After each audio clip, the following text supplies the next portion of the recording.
दाता कार्यक्रम में स्वागत करती हूं। किसान का जीवन बहुत मुश्किल होता है। वो अपने खेतों में लंबे समय तक काम करते हैं। उसका ध्यान सदैव फसल में ही लगा रहता है। अपनी कड़ी मेहनत की ताकत पर अपना जीवन व्यतीत करते हैं। और ऐसे ही किसानों की प्रगति के लिए हम खेती बाड़ी से जुड़ी हुई बहुत सी नई और लाभकारी जानकारियां हर रोज सुबह लेकर आते हैं। तो चलिए कार्यक्रम शुरू करते हैं। पहले देखते हैं क्या है आज के अन्नदाता में। अमरूद की बागवानी करके कमाएं अधिक आमदनी।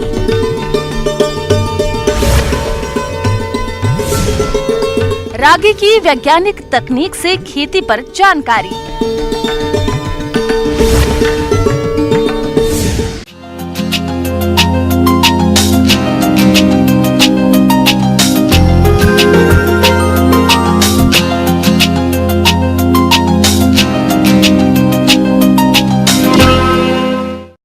अमरूद काफी लोकप्रिय फल है और इसके नए बाग लगाने का सही समय चल रहा है। अगर आप भी अमरूद के नए बाग लगाने की तैयारी कर रहे हैं तो इसकी कौन कौन सी किस्मों की चयन करें और पौध रोपाई करते समय किन किन बातों पर खास ध्यान रखें, इस बारे में जानकारी के लिए मिलते हैं कृषि महाविद्यालय गंज बासौदा जिला विदिशा की सहायक प्रोफेसर डॉक्टर आराधना कुमारी से।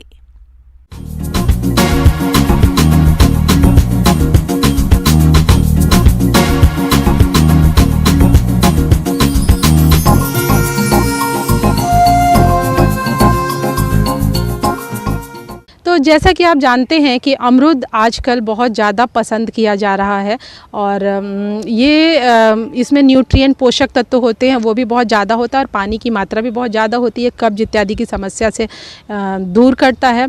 इसमें पेक्टिन बहुत ज़्यादा पाया जाता है जिसके कारण जेली बनाने में इसका बहुत ज़्यादा प्रयोग होता है।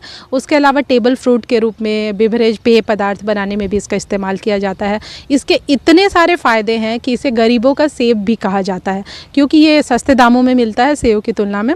इसमें विटामिन सी जो होता है पर्याप्त मात्रा में होता है। उसके अलावा विटामिन ए, बी, लोहा, फास्फोरस ये सब भी बहुत ज़्यादा मात्रा में पाया जाता है। तो इसके बारे में मैं आपको जानकारी देना चाहूँगी। अमरूद का बगीचा अगर हमें लगाना हो तो उसके लिए सही समय जो होता है वो जुलाई से अगस्त के महीने में लगाना उचित होता है। किसान भाइयों, अगर आपके पास सिंचाई जल की पर्याप्त व्यवस्था है तो अमरूद के पौधों की रोपाई फरवरी मार्च में कर सकते हैं और यदि सिंचाई की जल की समस्या है तो जुलाई अगस्त का महीना पौध लगाने के लिए सही माना जाता है।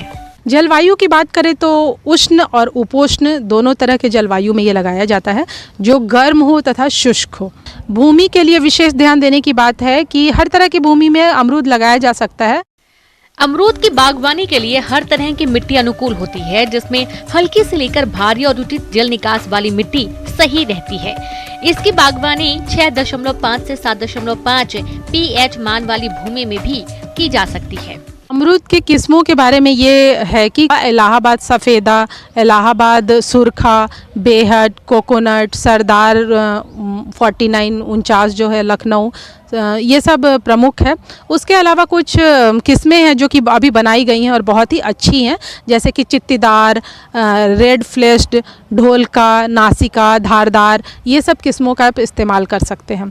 नर्सरी बनाना इसके लिए बहुत अच्छा होता है। नर्सरी किसी भी फल के लिए बनाना अच्छा होता है क्योंकि ये हमें समय की भी बचत कर देता है। उसके अलावा जो सबसे अच्छे पौधे होते हैं उनको चुनकर हम लगाते हैं तो हमारा जो आउटपुट होता है, हमारा जो फलन होता है, ये बहुत अच्छा होता है। तो बीज से भी नर्सरी तैयार की जाती है लेकिन वो बहुत अच्छे क्वालिटी की सब नहीं होती है। तो ज़्यादातर हम भेंट कलम जो इनार्चिंग कहते हैं उसके द्वारा हम इसके लिए नर्सरी बनाते हैं। हम जो गड्ढा बनाते हैं उसका ये ध्यान रखना चाहिए कि जब हम मेन फील्ड में लगाना है उसके 1 महीना पहले बना ले तो अच्छा होगा। पौध रोपाई के लिए गड्ढे का आकार 60 बाई 60 बाई 60 सेंटीमीटर रखें। गड्ढे की गर्मियों में खुदाई कर देनी चाहिए। अगर गड्ढों की खुदाई नहीं की है तो जल्द से जल्द खुदाई करने के 20 दिनों बाद प्रत्येक गड्ढे में गोबर की सड़ी खाद 5 किलो NPK 150 ग्राम की भराई करके पौधे लगाना चाहिए। अमरूद का जो पौधा होता है उसमें पौधे से पौधे की दूरी 6 मीटर तक अच्छा होता है, लेकिन आजकल सघन बागवानी भी की जा रही है अमरूद की कुछ किस्मों की, तो उसमें 3 मीटर दूरी भी जो होती है वो पर्याप्त होती है। किसान भाइयों, पहली सिंचाई पौध लगाने के तुरंत बाद और दूसरी सिंचाई तीसरे दिन करें। इसके बाद मौसम और मिट्टी की किस्म के हिसाब से सिंचाई करने की जरूरत होती है। जब आप पौधा लगा देते हैं तो आप एक विशेष बात का ध्यान रखें कि चूंकि बारिश का मौसम है तो जल की निकासी की सर्वोत्तम व्यवस्था होनी चाहिए, क्योंकि अमरूद का जो पेड़ होती है उसमें अगर जल भराव की स्थिति है तो वो उसको बर्दाश्त नहीं कर पाता है। तो निकासी की अच्छी व्यवस्था करें, नालियाँ बनाए रखें। उसके बाद अगर आपको लगता है कि खेत में थोड़ा भी पानी इकट्ठा होने की संभावना है तो आपकी जो अमरूद का पेड़ है उसके ऊपर बारिश के मौसम में मिट्टी चढ़ा लें, ताकि जो उसका तना है और उसकी जो जड़ है वो जो पानी है उसके डायरेक्ट संपर्क में ना आए। तो इस बात का विशेष ध्यान रखें। बारिश के मौसम में खरपतवार की समस्या भी बहुत आम है। तो जो आपकी थाली बनाई है आपने जो अमरूद के पेड़ के चारों तरफ, तो उसमें 10 से 15 दिन पर उन थालों की निराई गुड़ाई करते रहें, ताकि खरपतवार ना आए, क्योंकि ये खुद पोषक तत्व ले लेते हैं और जो अमरूद का पेड़ है उसको पोषक तत्व जो आप ऊपर से डालते हैं उससे उसको रोक देते हैं। तो इस बात का विशेष ध्यान रखें। उसके अलावा एक बात मैं और बताना चाहूँगी कि जो भी आपके खरपतवार जो भी आते हैं उसको आप जब हटाएं तो पेड़ के पास ना रखें, उसको पेड़ के बाहर दूर ले जाकर गड्ढों में दबा दें। वो आपको जैविक खाद भी बन जाएगा, क्योंकि कभी कभी उसमें कीट पतंगों के लार्वी भी छुपे होते हैं जो कि वो पेड़ को कीट पतंग से नुकसान हो सकता है या बीमारी के प्रोपेग्यूल हो सकते हैं। तो उसको हटाने के बाद दूर कर दें और गड्ढों में जाकर दबा दें, ये अच्छा होता है। मैं आपसे अपेक्षा करती हूँ कि आप सभी इनको इस्तेमाल करेंगे, अमल में लाएंगे, और अगर आप ऐसा करते हैं तो मुझे आशा ही नहीं पूर्ण विश्वास है कि आप अच्छा फलन पाएंगे और उसको व्यावसायिक रूप में अमरूद की खेती करेंगे। किसान भाइयों, अभी तक आपने खेती से जुड़ी हुई कुछ उपयोगी जानकारियां देखी। अब लेते हैं एक छोटा सा ब्रेक, जल्दी लौटेंगे और कार्यक्रम में आगे भी हैं खेती बाड़ी से जुड़ी महत्वपूर्ण जानकारियां, तो बने रहिए हमारे साथ।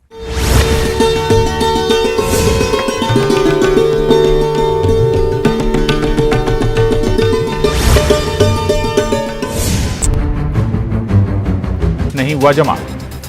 ग्वालियर में एसडीओपी का हैक फेसबुक रिकवर। हैक हुए फेसबुक पेज के थे 37 एडमिन।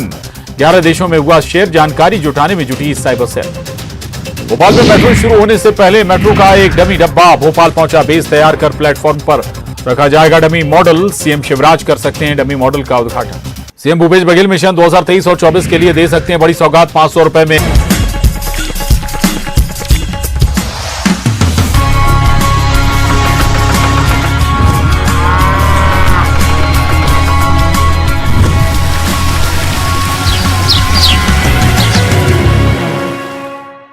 ब्रेक के बाद आप सभी दर्शकों का अन्नदाता में स्वागत है। चलिए अब रुक करते हैं अगली कड़ी की ओर।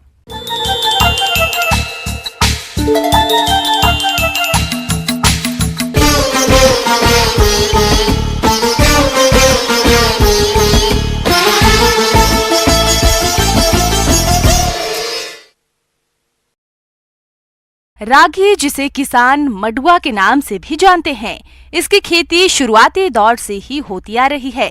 इसमें कई पोषक तत्व मौजूद होते हैं और इसी वजह से बाजार में इसकी मांग बढ़ी है। ऐसे में किसान रागी की खेती करके भी अच्छा मुनाफा कमा सकते हैं। तो चलिए रागी की खेती के बारे में विस्तार से जानते हैं कृषि वैज्ञानिक डॉक्टर महेश कुमार से।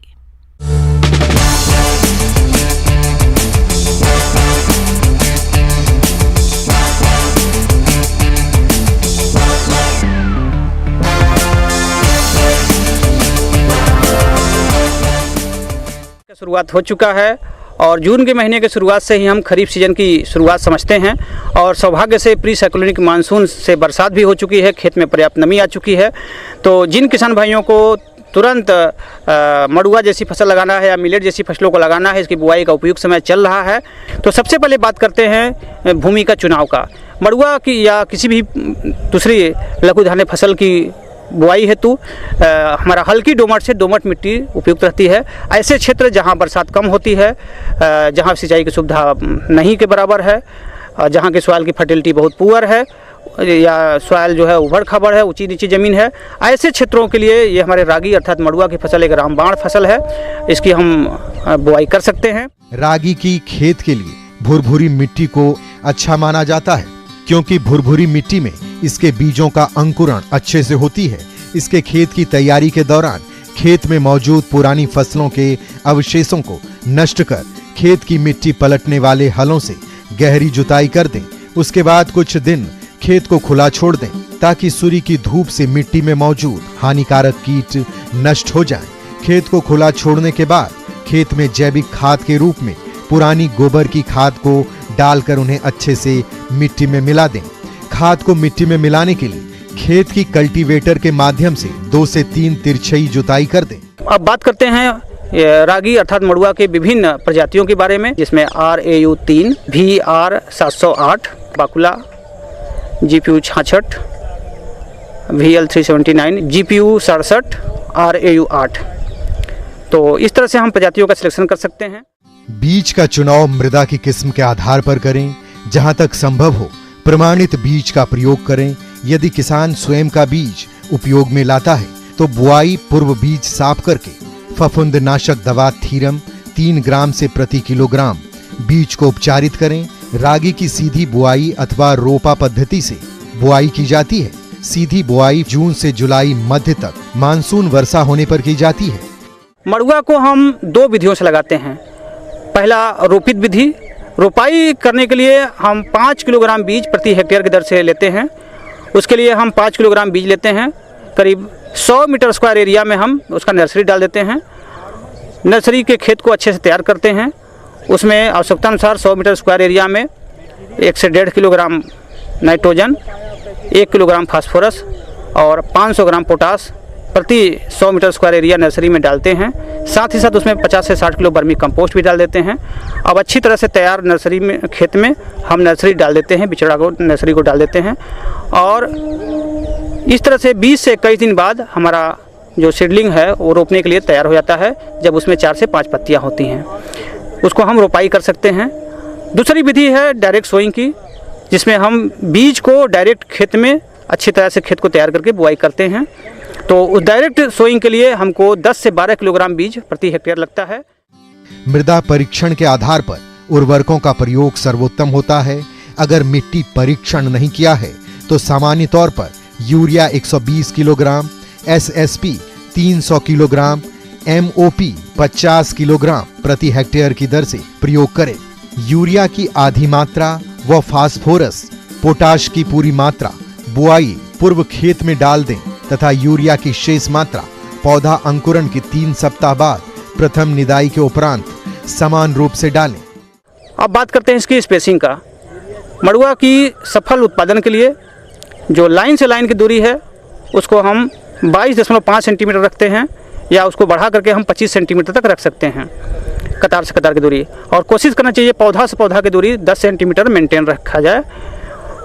तो इस प्रकार से हम कर सकते हैं। जब रोपाई करना होता है तो 20 से 21 दिन की सीडलिंग हम लेते हैं और उसको करीब 20 बाई 20 सेंटीमीटर पर रोपाई करते हैं, या 25 बाई 25 पर भी रोपाई कर सकते हैं। रागी की खेती में खरपतवार नियंत्रण रासायनिक और प्राकृतिक दोनों तरीकों से किया जाता है। प्राकृतिक तरीकों से खरपतवार नियंत्रण पौधों की निराई गुड़ाई कर किया जाता है।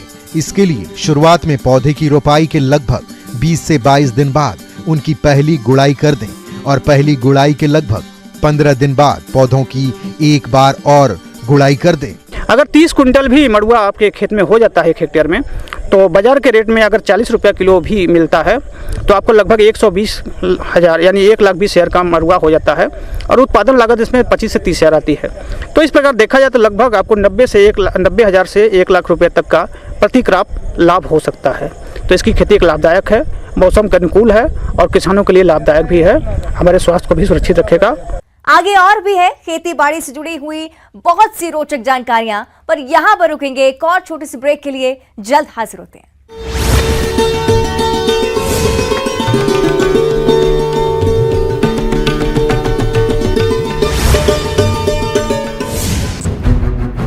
दे सकती है राज्य सरकार, 15 अगस्त को कर सकते हैं बड़ा ऐलान। छत्तीसगढ़ में चुनाव में बजरंगबली पर घमासान, कवासी लखमा का बयान। बीजेपी को बजरंगबली ने मारी लात, पीएम के दौरे पर बोले क्यों नहीं आए 4 साल। अमित शाह संभाल सकते हैं छत्तीसगढ़ बीजेपी की चुनावी कमान, 5 और 6 जुलाई को आ सकते हैं छत्तीसगढ़। बीजेपी की वापसी के लिए बनाएंगे रणनीति। महादेव ऑनलाइन सट्टा ऐप पर अब तक की सबसे बड़ी कार्रवाई। कुलविंदर सिंह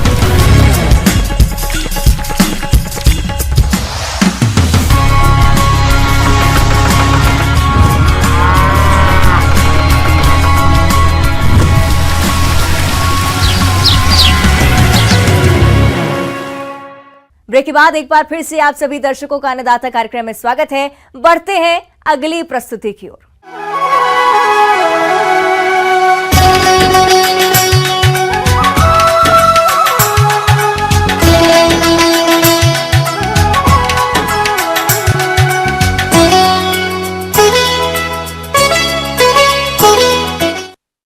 हमारे प्रदेश में जिन किसान भाइयों ने मिर्च की खेती की है, उनको इस फसल से अधिक पैदावार मिले, इसके लिए मिर्च की फसल में कुछ कार्यों को करना बेहद जरूरी होता है, जैसे खरपतवार नियंत्रण, सिंचाई, उर्वरकों का प्रयोग और पौध संरक्षण के उपाय इत्यादि। तो किसान भाई इन्हीं सब कार्यों को कब और किस तरीके से करें, इस बारे में जानकारी दे रहे हैं जिला शहडोल के कृषि सहायक संचालक अनुराग पटेल।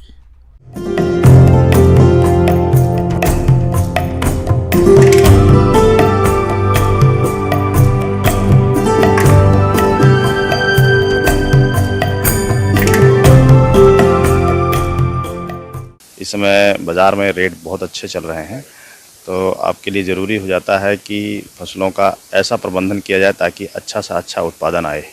किसान भाइयों, इस समय आपकी मिर्च की फसल पुष्प एवं फलन की अवस्था में होगी। आज हम समसामयिकी की बात करेंगे। तो किसान भाइयों, सबसे पहले तो आपको खरपतवार प्रबंधन है। यदि आपने मेड़ पर फसल को लगा रखा है और पॉली मल्चिंग कर रखी है, तो खरपतवार की बहुत ज़्यादा समस्या आपके खेत में नहीं आएगी। अगर आजू बाजू खेत में मेड़ों पर कोई प्रकार के खरपतवार हैं तो उनको उखाड़ कर उनको नष्ट कर दें। अगर आपने मेड़ पर नहीं लगाया है या मल्चिंग नहीं की हुई है तो आपको खरपतवार की समस्या का सामना करना पड़ रहा होगा। खरपतवारों को जो है निदाई गुड़ाई के माध्यम से मिर्च के फसल में नष्ट किया जाना चाहिए। तो सबसे पहले आप अपने खेत में खरपतवार को हटा दें ताकि वहाँ किसी प्रकार का कीट व्याधि और फसलों से प्रतियोगिता करने की कोई ऐसी चीज ना रह जाए। किसान भाइयों, मिर्च की फसल से अच्छा उत्पादन प्राप्त करने के लिए फसल में सही समय पर सिंचाई करना तो जरूरी होता ही है। साथ ही साथ मिर्च में घुलनशील उर्वरकों का संतुलित मात्रा में प्रयोग करना भी जरूरी होता है। इसलिए आप इन कार्यों पर विशेष ध्यान दें। किसान भाइयों, दूसरी बात है जल प्रबंधन की। जल जो है, जैसा कि आप जानते हैं, फसलों के लिए नमी बनाए रखना बहुत ज़रूरी है। फसलों में खासकर मिर्च के खेत में पानी का भराव एकदम से नहीं होना चाहिए, ना ही पानी की कमी होना चाहिए, मतलब कि एकदम से सूख जाए। अगर आपने मेड़ों पर लगा रखा है, ड्रिप सिस्टम लगा रखा है, तो दिन में 1 घंटा रोज़ अगर आप ड्रिप चला देते हैं तो फसलों के लिए पर्याप्त नमी मिल जाएगी। अगर आपने ड्रिप सिस्टम नहीं कर रहा है तो दूसरे तीसरे दिन जो है फसलों की सिंचाई करना चाहिए। उसको अगर मेड़ नाली पद्धति है तो नाली में सिंचाई कर दें, तो उससे फसलों को पर्याप्त नमी मिल जाएगी और आपकी फसल जो है बढ़िया अच्छा उत्पादन देगी। किसान भाइयों, जैसा कि जानते हैं कि ये जो फसलें हैं, इसमें अगर जल जमा हो जाता है तो इनमें कई प्रकार के रोग लग जाते हैं, जैसे जड़ सड़न रोग और तना विगलन रोग। इससे हमारी फसल सूख जाती है और फसल को नुकसान हो जाता है। जल भराव नहीं होना चाहिए। जल भराव को निकासी की नाली से उसको अगर ज़्यादा पानी है तो निकाल देना चाहिए। किसान भाइयों, अब आता है बात पोषक प्रबंधन की। तो फसलों में पोषक तत्व तो बहुत ही महत्वपूर्ण होते हैं। आपने बुआई के समय जो भी पोषक तत्व दिए रहे होंगे, इसके बाद भी आप NPK का एक घोल जो है छिड़काव कर सकते हैं 10-15 दिन में। 200 लीटर पानी में घोलकर 1 लीटर 1 एकड़ के लिए सफिशिएंट होता है। 1 किलोग्राम NPK 19-19-19 या 052-34 का छिड़काव 00-50 का भी छिड़काव कर सकते हैं। किसान भाई, मिर्च की फसल लगाने मात्र से आपको अच्छा मुनाफा नहीं मिल सकता है, क्योंकि इस फसल में कई तरह के कीट और रोगों का प्रकोप होता है जो कि फसल को भारी नुकसान पहुंचाते हैं। इसलिए आप इनकी पहचान करके सही समय पर नियंत्रण करें। किसान भाइयों, अब हम बात करेंगे फसल सुरक्षा की। जैसा कि आप जानते हैं कि मिर्ची की फसल में रस चूसक कीट बहुत ही हानिकारक कीट है।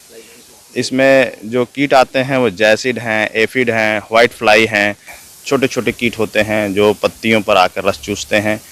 और रस चूसते हैं तो उनकी पत्तियां जो हैं कटोरे नुमा हो जाती हैं, सिकुड़ जाती हैं, प्रकाश संश्लेषण की क्रिया बाधित हो जाती है। इससे हमारी फसल की बढ़वार कम हो जाती है, फल फूल कम आते हैं और फसल की पैदावार में बहुत ही भारी नुकसान होता है।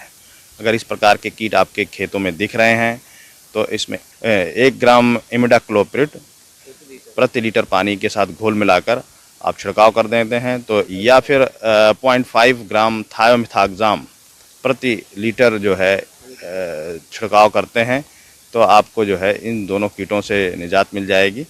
इसके अलावा दूसरा जो सबसे खतरनाक और महत्वपूर्ण बीमारी है इसके लिए है वो है वायरस की बीमारी है। ये है चुर्रा मुर्रा रोग जिसको कहते हैं, विषाणु जनित रोग है, ये मोज़ेक रोग है। ये रोग जो है सफ़ेद मक्खी से एक पौधे से दूसरे पौधे में फैलाए जाते हैं और पत्तियों पर इनका असर दिखेगा, पत्तियां करली हो जाएंगी, पत्तियां कटोरे नुमा हो जाएंगी। और अगर इस प्रकार के कोई सफ़ेद मक्खी आपके खेत में दिख रही हैं और वायरस जनित कोई बीमारी आपके खेत में दिख रही है, चुर्रा मुर्रा टाइप का रोग से ग्रसित कोई पौधा है, तो सबसे पहले हम उन पौधों की पहचान करते हैं। पहचान करने के बाद खेत से उनको उखाड़ के उनको ले जाके आजू बाजू में कहीं ज़मीन के नीचे गाड़ देना चाहिए, क्योंकि सफ़ेद मक्खी इसको फैलाती है। तो सफ़ेद मक्खी के प्रबंधन के लिए हमें जो है इमिडाक्लोप्रिड 1 ग्राम प्रति लीटर की दर से छिड़काव कर देने से ये कीट जो है समाप्त हो जाता है। किसान भाइयों, मेरे द्वारा बताई गई बात जो है आपको यदि आप अमल में लाते हैं तो निश्चित तौर पर आप अच्छा उत्पादन पाएंगे और अच्छा लाभ कमा पाएंगे खेती से।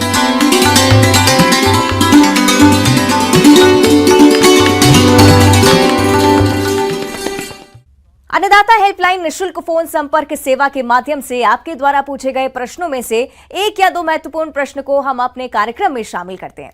इसी के तहत आज का चयनित प्रश्न और उसका जवाब इस प्रकार है। अन्नदाता निशुल्क फोन संपर्क सेवा के माध्यम से पूछे गए प्रश्नों में से आज हमने जिस प्रश्न को कार्यक्रम में शामिल किया है उसे पूछा है ग्राम मुरेली, जिला रतलाम के कृषक मनीष पटेल ने। ये फसलों को कीट और रोगों से बचाने के लिए बीजोपचार के बारे में जानकारी चाहते हैं। तो मनीष पटेल जी, आपकी जानकारी के लिए प्रस्तुत है कार्यक्रम का ये अंश।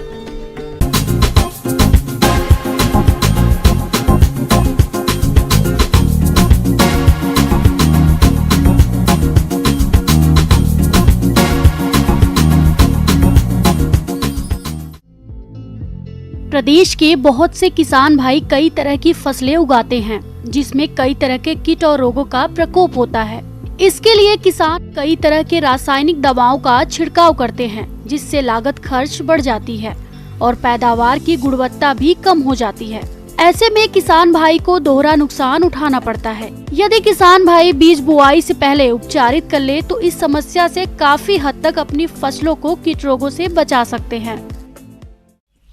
बीज उपचार के लिए सही समय और सही टाइम का चयन करना चाहिए, जिसमें बीज उपचार करें तो 24 घंटे पहले बीज उपचार करना चाहिए, जिससे क्या होगा कि इसकी वैलिडिटी 4 सप्ताह तक रहती है।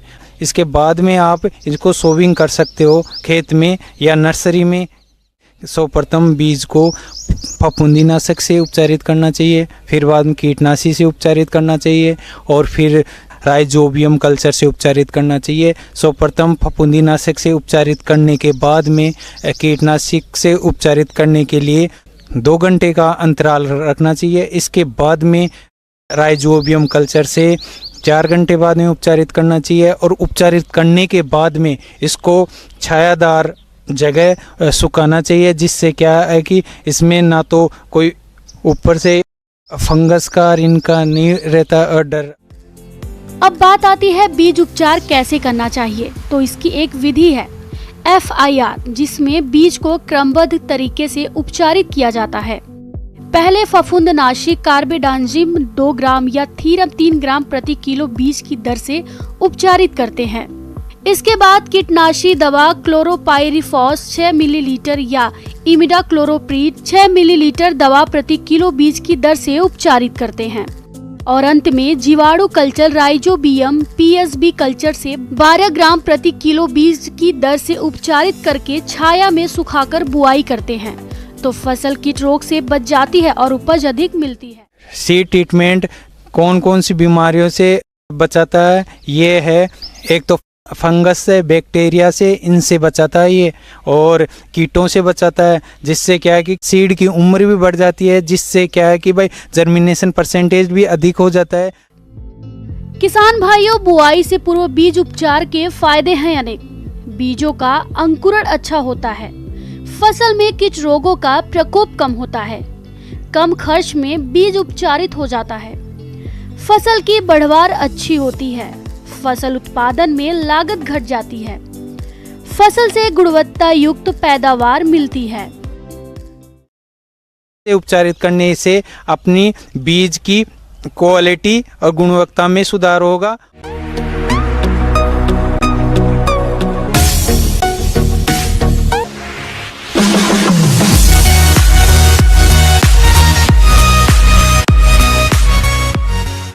आइए अब एक नजर डालते हैं राज्य के कुछ चुनी हुई मंडियों के प्रमुख फसलों के बाजार भाव पर।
किसान भाइयों, अन्नदाता आपकी सेवा के लिए संकल्परत है। कृषि संबंधित समस्या और सुझावों के लिए आप हमें इस पते पर संपर्क कर सकते हैं। प्रोड्यूसर अन्नदाता news 18 Madhya Pradesh Chhattisgarh, Ramoji film city Hyderabad 501512। साथ ही आप हमें ईमेल भी कर सकते हैं। हमारा ईमेल है p18annadatamp@nw18.com। इसके अतिरिक्त आप हमें निःशुल्क हेल्पलाइन नंबर 1800-889-2163 पर सोमवार से शनिवार सुबह 10 बजे से शाम 4